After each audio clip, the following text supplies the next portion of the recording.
In continuing with this series of teachings of what the Buddha taught, once one has established some degree of awareness or mindfulness and finds a clarity about life, not completely caught up or distracted by the hindrances of wanting and judgment and aversion and fear and those things we spoke of last time, then we become able ourselves to see how the process of life works. I'd like to speak about one aspect of that understanding which is central to spiritual life, and that is the law of karma. The Buddha, after his enlightenment, looked around the world with the eye of compassion and saw beings everywhere wanting happiness, wanting to be happy, like you and I. But often these very beings wanting to be happy were acting in ways that created suffering for themselves, doing the very things that would make suffering. And so he began to understand and then to teach the law of karma. When the Dalai Lama first came to the USA, in his first visit, he gave a long lecture at Harvard Divinity School. It was this invitational lecture. And it was a kind of metaphysical talk that went on for 3 hours of the highest of Tibetan philosophy. I had this imagination that he thought, well, I'm at Harvard, and this is the seat of learning of America. I'm going to show him our stuff, and laid out all this quite fantastic stuff about emptiness and the interrelatedness of things and the nature of mind. When he finished all that, he looked around and he said, you may not have understood all of this that I taught, but don't worry about it. He said, if you have a choice between understanding emptiness and all of these teachings or understanding karma, he said, pay attention to your karma. More important. How to understand the law of karma? There is a Buddhist text called the Avatamsaka Sutra, the flower ornament scripture of 25 volumes. It's a wonderful text. And in it, there is a description of all the possible kinds of universes that could be created. Universes of stone, like our earth, universes of fire, universes of flowers, universes of the smells of scents, of perfumes, universes of clouds, the universes of light. And in each universe there are different Buddhas, and they name them. The Buddha who is the nectar of the great heart of compassion, or the Buddha of the radiant light of wisdom, or the Buddha who is the flower ornament of all the worlds, or the Buddha who overcomes all obstacles. They all have names. And in each of these universes, the Buddhas that exist there teach the same teachings. And one of the fundamental teachings in all of the universes that one could imagine is the law of karma, which basically says that no matter what realm or what circumstance, if you plant a mango seed, you get a mango tree. And if you plant an apple seed, you get an apple tree. And that the seeds that we plant in physical experience or with our words and deeds then ripen in patterns and produce the experience that follows that matches that seed. So that, for example, if you plant an acorn, you get a little sapling or seedling and sapling, and then a bigger tree, and finally a great big oak tree with leaves and then acorns. And in some way, you could say, well, what is that oak tree? Is it the acorn? Or is it the little seedling? Or is it the sapling? The middle-sized tree? Is it the big one? Or is it that next acorn? If you look at it wisely, you see that the oak tree is an oak tree process that draws in water and elements of minerals from the earth and sunlight and keeps recycling itself in the oak tree pattern. And this is the law of the universe. what it expresses is how experience arises due to certain conditions. Now let me see if I can explain it in a more immediate way. I used to go to visit my grandmother in Washington, D.C., and she lived in an apartment building with apartments for senior citizens who needed a little bit of care. She was almost 90. And what I noticed about this place was that there wasn't much that went on there. You know, people just sat around, as in such places. And the only place there anything really happened was down in the lobby. Otherwise, people would be in their little apartments. But they'd come down to the lobby because that's where people would come and go. And they'd sit around in the lobby, and as I spent some time there with my grandmother, I noticed there were two different groups in the lobby. There was one group that used to sit there and say hello to everybody who came in. How are you doing? Talk to the postman and the cooks who would come in and greet people as they came and went. And they were just interested in life. And there was a whole crowd of them like that. Then there was another part of the lobby which seemed to have collected the kvetchers and moaners. And they would sit there and they would say, yeah, did you taste what they cooked for lunch yesterday? And right, well, I mean, at least, you know, we got something. I mean, my children, they never come to visit. And, you know, I asked them to bring me something. I was going to cook this and they didn't even come over. They couldn't. Somebody said, boy, you think you have trouble with your children. Let me tell you my story about my children. And it was kind of the complainer's corner, right, in there. And it was interesting because you could kind of feel what people had practiced for their lives. And then how it was that they were, and they seemed to enjoy complaining, don't, you know, get me wrong, but how what we practice becomes the pattern of how we live.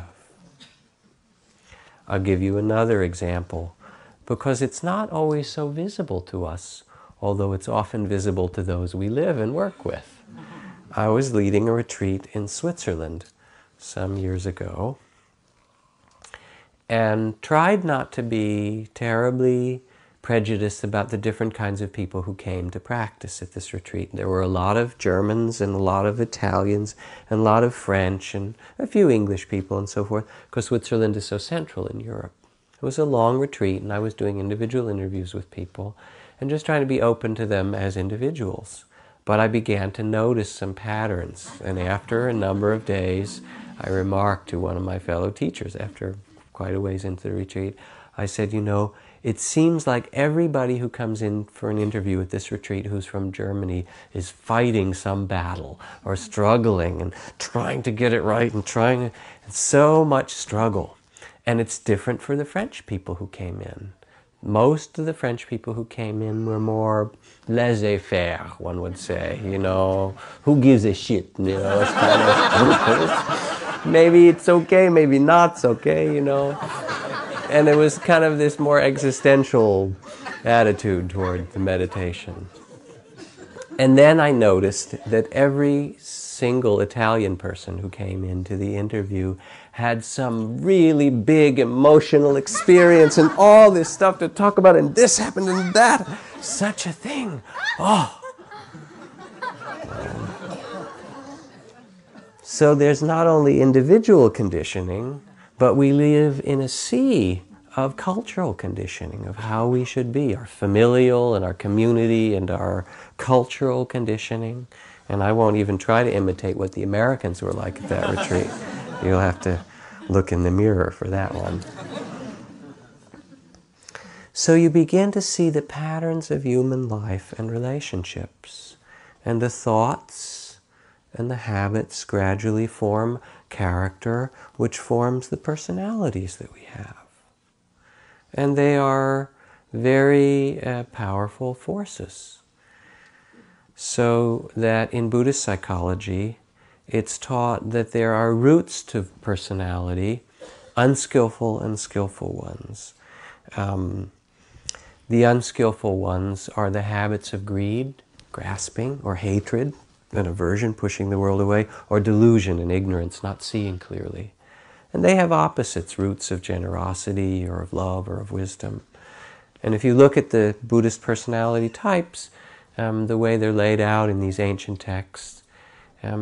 When you walk in a room, depending what your personality type is, if it's a greed type, you look around and you see what you like. Oh, that's a beautiful tanka over there, and there's an attractive person, a nice-looking man sitting there, and you start to see what you like. I'd like to talk to that person, and you see what you want. If you're an aversion type, instead of walking in the room and seeing what's good about it and what you can get, you walk in and you see what's wrong with it. Well, the ceiling's kind of low. It's pretty crowded in here.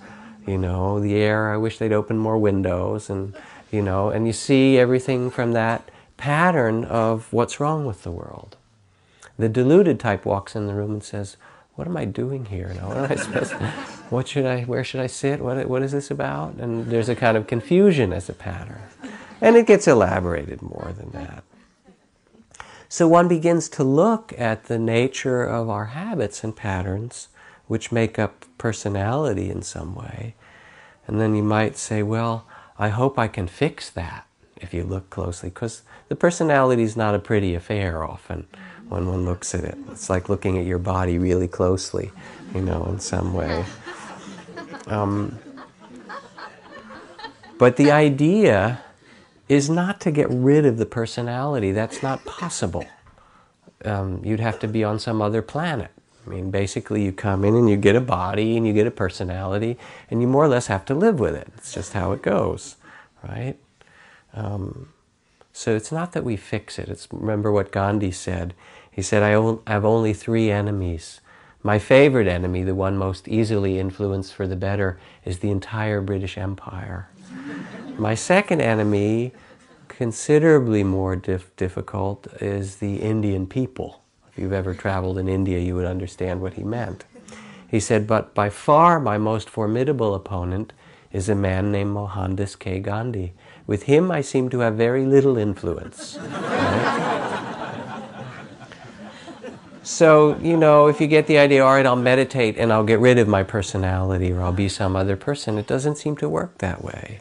Maybe at best you become what Ram Dass called a connoisseur of your neurosis. Oh, there's really a good example of it, right? And so forth. But the idea is begin to see what are the forces that drive or create the life that we have in ourselves and around ourselves. And these forces, underlying all of human action, can either be greed and grasping, or hatred and delusion, or their opposites, love and wisdom and generosity. And these are not small forces. They run the whole of the world. War and poverty and abundance and religion and business and art and all of these things, human communities and the way that the society and so-called civilization has structured itself are all a result of these powerful forces. And they are the center of this eternal dance of human life, of birth and death, of grasping and resistance and love and connectedness. And you can feel how powerfully they operate. So the Buddha said at one point, which do you think is more, my friends?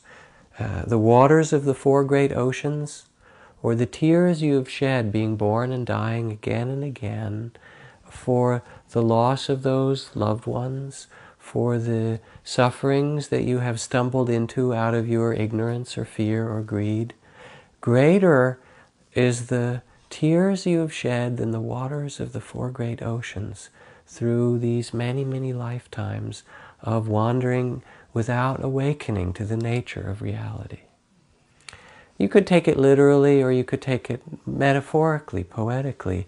But if you turn on the news or open the magazines that give the world kind of state of the world, as far as human beings go, there is a lot of tears and a lot of reason for them.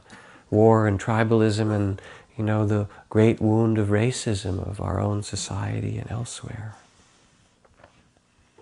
So we begin, if we pay attention, to feel how powerful these forces are. Desire, longing, greed, aversion, hatred, jealousy, love, connectedness, generosity, and what each of these forces can create.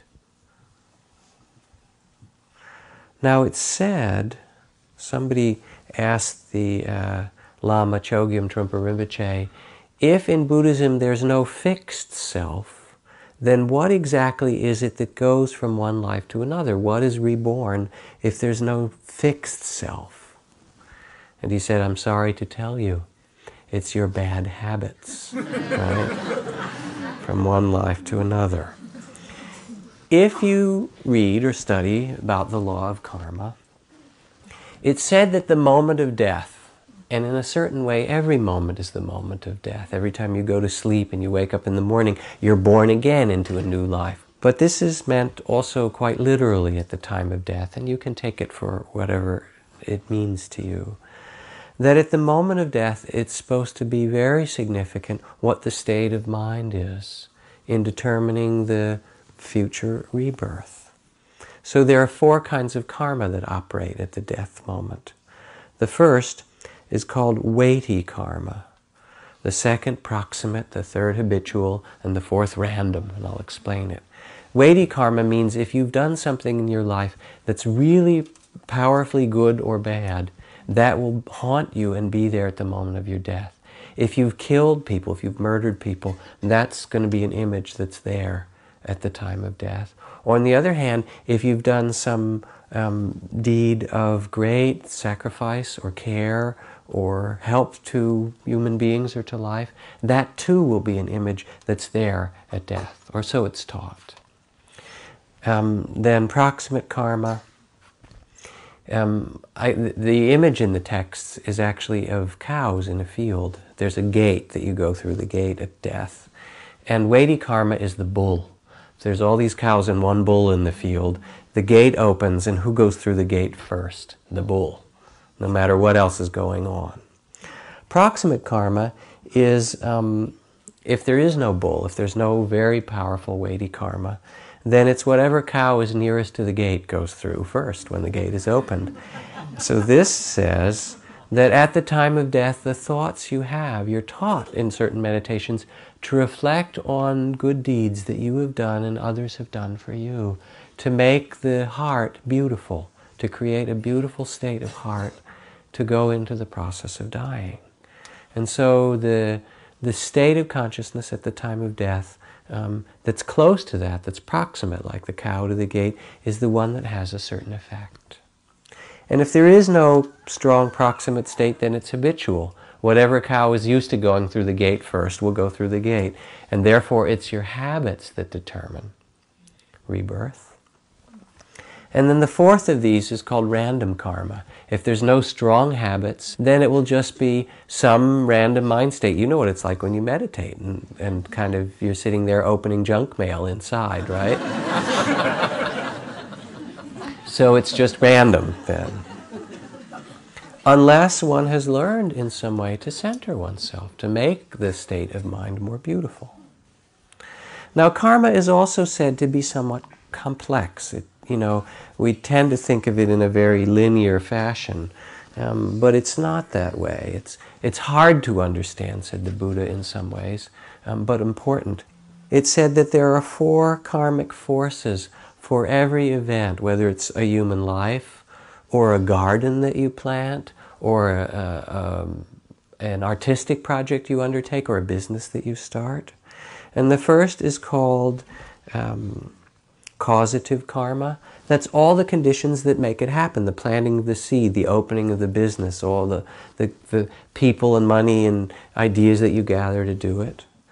The second is called sustaining karma. That's the things that keep it going, all the forces and conditions that keep the garden growing or the business going or the relationship or the body going.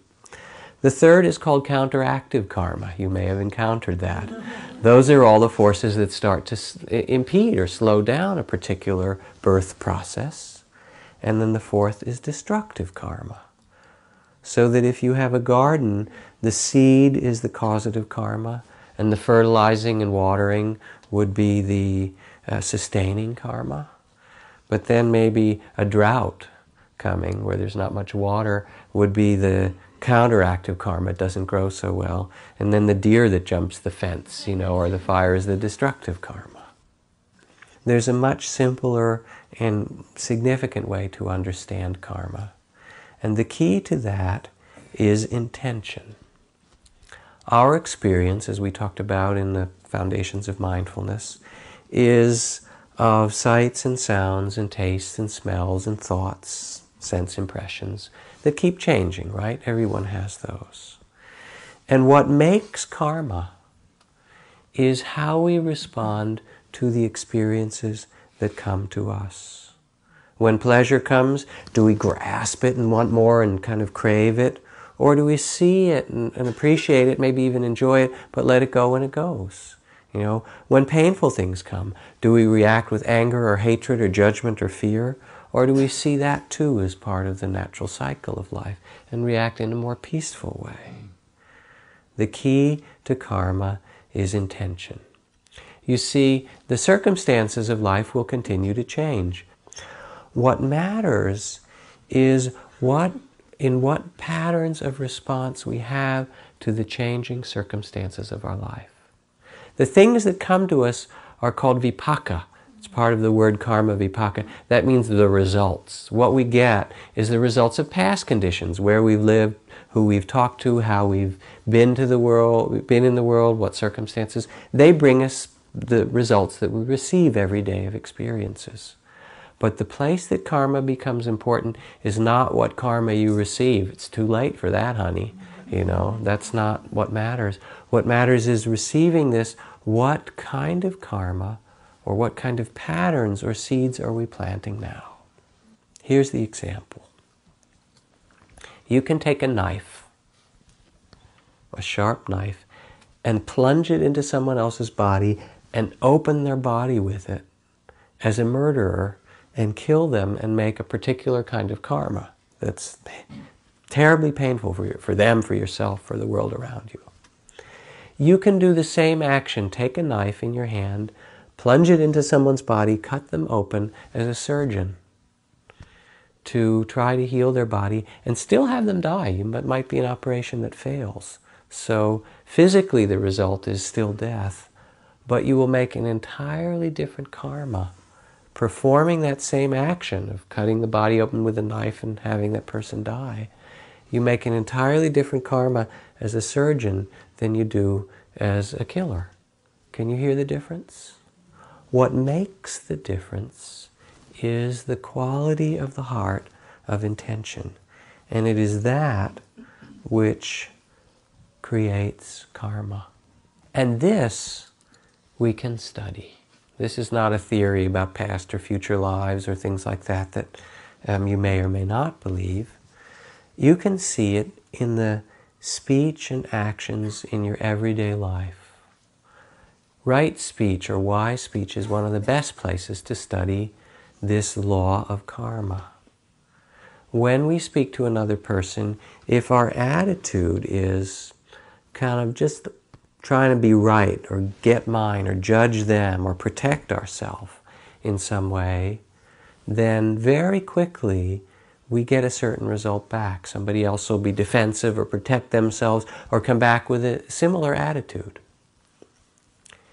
If we say the very same thing to another person, but our spirit is to learn or to understand or to be open or of kindness, then even sometimes the very same words said with a different intention and a different tone can make a huge difference, and the response we get back from the world will be very, very different. So what becomes important is to notice the intention with which we speak or act. Is the intention to show off or to, be one up with somebody? And if you feel that intention, then notice what the result that comes, what that situation sets up. Or if it's an intention of caring or concern for them, for yourself, notice what happens when you speak or act with that intention. Now to do this, to observe intention, it requires that we become mindful, that we actually become aware. Otherwise, it's, them closing the barn door after the cow has gotten out, is the old phrase, right? It doesn't help much. So, for example, somebody decides they're going to stop smoking cigarettes. Say, I'm not going to smoke anymore. I've had enough of this smoking stuff. And they kind of make the resolve yet again, right? But then, as often happens, they have a good meal, and they, without even thinking about it, they kind of reach over in a little box where they keep their cigarettes, and they take one out, and they light it up, and they're puffing on the cigarette, and all of a sudden they realize, oh, I was going to stop. But they don't remember soon enough. It doesn't happen until partway through the cigarette. Do you know that experience? Yeah. Of repeating something in that way? So what mindfulness does is it begins to allow us to be more present so we can feel the impulse after we had the meal to reach for the cigarette. Without being aware, we just repeat things automatically. The power of mindfulness begins to show us what's happening in the moment and give us a certain freedom of choice. So the place to begin to observe intention and to observe the workings of the response we get from the world is in our speech and in our actions. I think there's another part of karma that's important to respect and understand, and that is the necessity for forgiveness. Because we all get betrayed or hurt, or things don't turn out right, or people do stuff that's not so good or even terribly painful, and the world doesn't do what we want. Anybody have the world do what they want all the time? I mean, it just doesn't seem to work that way. And so again, we can be reactive and angry and caught up and judgmental and so forth. But to live with a free heart requires a great measure of forgiveness. Mostly because without it, we can simply react and perpetuate the pain of the past. And there is no freedom in that at all. The freedom comes when we see, yes, this has happened. We may even say, never again, I don't want to let this happen again. But we don't get so caught in the reaction to it. This is a poem from Ed Brown. He says, any moment preparing this meal, we could be gassed 30,000 feet in the air. Everything in sight would cease. He wrote this when there was still more worry of nuclear war. But still we cook, putting 1,000 cherished dreams on the table to nourish and reassure those near and dear. In this act of cooking, I bid farewell. Always I insisted you alone were to blame. This last instant, my eyes open, and I regard you with all the tenderness and forgiveness I withheld for so long. And the forgiveness is to see everybody's trying to be happy, maybe in unskillful ways, but that's what they are also trying to do. So what matters is our intention and not theirs. It's also true that there's only one person's karma that you really have to attend to. And you know who that is, don't you? But yet, if we attend to our own karma, it has an amazing effect. I've told this story before of my wife and I being on this mountaintop in India, and her having a vision of her brother's death, exactly when and how it happened, and only 10 days later receiving a telegram saying, your brother died. Here we are halfway around the earth. So it's quite amazing. The truth is that we really are connected. And if we do the work of forgiveness, it starts to affect everyone else. And I've been to enough retreats where somebody who had a terribly painful past worked through the grief and anger and all those things, and finally did some work of forgiveness. Finally came to that place of the deep work it can be. Only to go home at the end of that retreat and open their mailbox and see a letter waiting for them from somebody they didn't speak to for 15 years that says, funny thing, I've been thinking about you this week, and I just had to write you. I know we have not talked for all these years, and I needed to tell you that I'm really sorry for what happened. I couldn't even say it to you for these years, but you came to mind, and I have to deeply apologize or let you know that I'm sorry it happened. I hear this story many, many times. You can't count on it. That's important. You can't do it in order to get the letter. Sometimes, as Elizabeth Kubler-Ross said, people die in character, you know, and so sometimes it happens and sometimes it doesn't. But it's the seeds that you choose to plant in the garden of your heart and in the garden of the world. Conditions are always changing. Do you want the weather report, guaranteed weather forecast? Conditions will continue to change. That's it. That's how it works. So how do we relate? Now there's a story from ancient India of two kings, or actually a king and a queen, two kingdoms, who were being ruled in the name of Krishna. Krishna is one of the names for God. And Lord Krishna, looking down at the earth as this story is told, became curious. Now, how are these kingdoms being ruled in my name? So he descended and took a physical human form and ended up in the court first of a king who was cruel, hard-hearted, judgmental, unkind to his subjects, and so forth. Here was this powerful king, but a cruel one. And here Lord Krishna appeared in his throne room. And even if you're the king, when God comes down, you say, "Oh, Lord Krishna, welcome. What can I do for you? What brings you here?" And Lord Krishna said, "I hear that this is a Krishna kingdom and that you rule in my name." And the king said, "Yes, I do." He said, "Then I would set a task upon you. You must go out into your kingdom and seek and bring to me one truly good person." So the king went out and he visited with ministers and princes and paupers and farmers and parents, all kinds of people. And he talked to them and he met some people that seemed pretty good. But after he talked to them for a while, he would always shake his head and say, "They're getting something out of it." And finally, some weeks later, he returned to his court and there was Krishna waiting. And he said, "Sir, I have gone through every part of my kingdom and met people who in fact have done good deeds. Yes, it's so." He said, "But when I talked to them, I always found some ulterior motivation, that they got something out of it, or they liked it, or people liked them, something, and not one truly good person could I find." Then Krishna went to the neighboring kingdom, some distance away, was ruled by a queen named Dharmaraja, who was, as these stories are told, opposite in temperament, compassionate, even with those who created trouble, gracious, caring, generous. She ruled from the place of loving kindness rather than that of power. He appeared and she said, "Oh, Lord Krishna." And he said, "Yes, yes, I'm here to set a task upon you, because I hear you rule your kingdom in my name." She said, "Indeed, I do." "Then you must go out into your kingdom and look everywhere you can and bring back to me one truly bad person."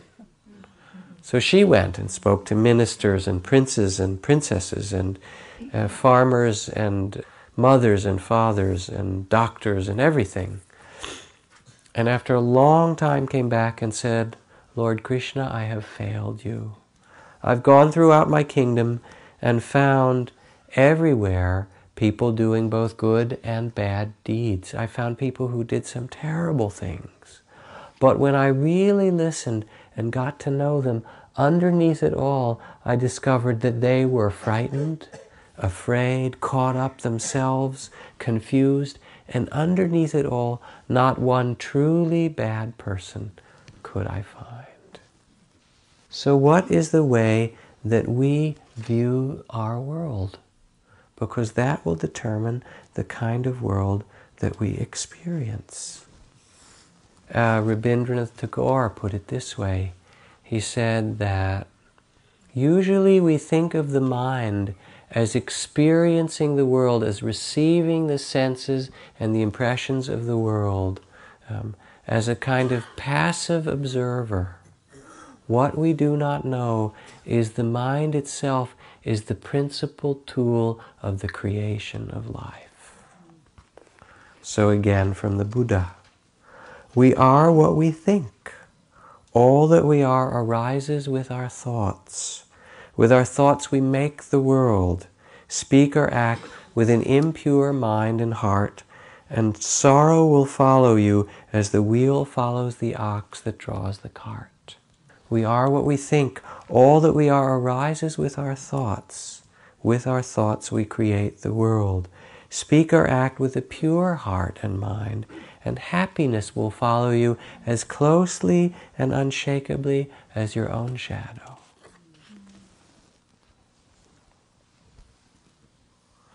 The idea then is not that we possess things. Circumstances are always changing. Our body changes from youth to adolescence to young adult to old age as it does. The senses, the experiences around us, and they change according to this law of karma, each process having a certain life and death to it. That's just the way things are. But what do we do with that? How do we live in the midst of that? It is possible to find a freedom of heart and compassion in the midst of all of it. Not by getting or holding or possessing, because you can't in the end, but by seeing the truth of the way things are. The little child in the womb, the Hindu story says, the baby in the womb sings a song, "Oh, may I remember who I am," before it's born. And then after its birth, first few cries, it says, "Oh dear, I'm beginning to forget already." From the Lama, Kalu Rinpoche, he said, "You live in illusion and the appearance of things. There is a reality, but you do not know this, you don't remember this. When you understand it, you will see that you are nothing.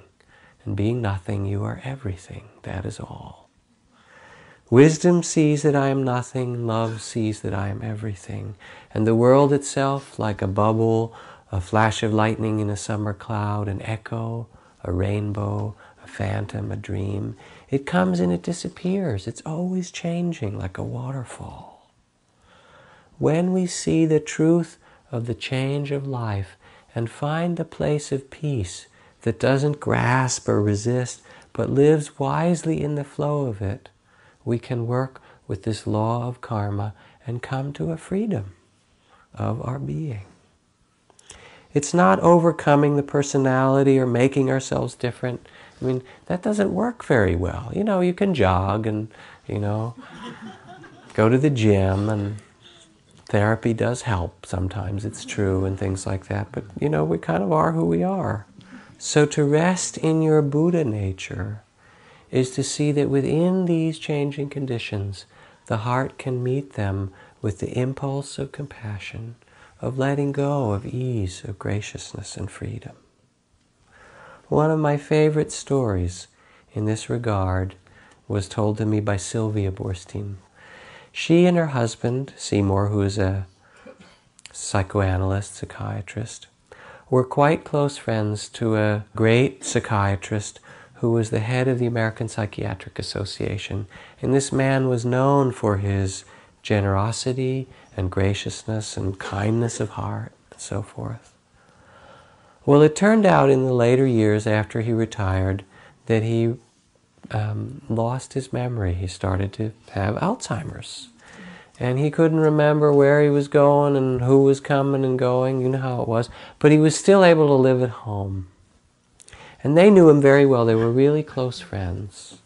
They said, let's go over to visit him. One night his wife, who was caring for him, invited them for dinner.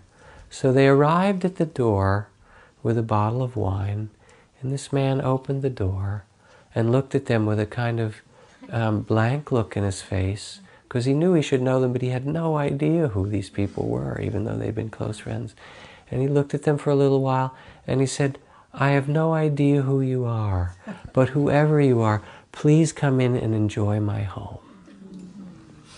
And that was, he didn't even remember who he was, But the power of that heart of kindness that had grown through his life was what carried through even that circumstance.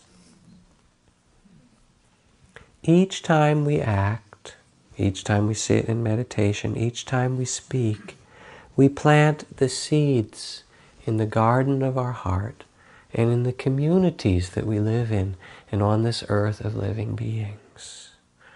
So the question of karma, in the simplest way, is can we become mindful? Not heavy-handed, but can we, in a tender way, feel what our intention is and notice the seeds that we plant. And if we begin to notice, what happens is we enjoy planting beautiful gardens. It is your true nature. It is your Buddha nature, your birthright, when you see, to make things beautiful. I just received in the mail this book called Altars in the Streets, A Neighborhood Fights to Survive, by Melody Ermachild Chavis. She lived in a neighborhood in the East Bay, a mixed neighborhood that became a place where there was a lot of drug dealing and a lot of violence. And they began when someone was killed on their block. They went out and they made an altar in the street and put paper out there. And all the neighbors that could gathered and did prayers. And then they invited people to come and leave and write their messages and prayers. You know, I hope things will change. We people need to be more together than this. I feel for your parents because I lost my son last year. Let the violence stop and the healing of the neighborhood begin at this altar. And there was just pages of what people left. So there are all kinds of responses. And in this response, it was to say, yes, this is a terrible thing, and let us use it to bring ourselves together. Martin Luther King, Jr. I still believe that standing up for the truth is the greatest thing in the world. This is the end of life. The end of life is not to be happy. The end of life is not to achieve pleasure and avoid pain. The end of life is to do the will of God, come what may, to do what is beautiful with your life.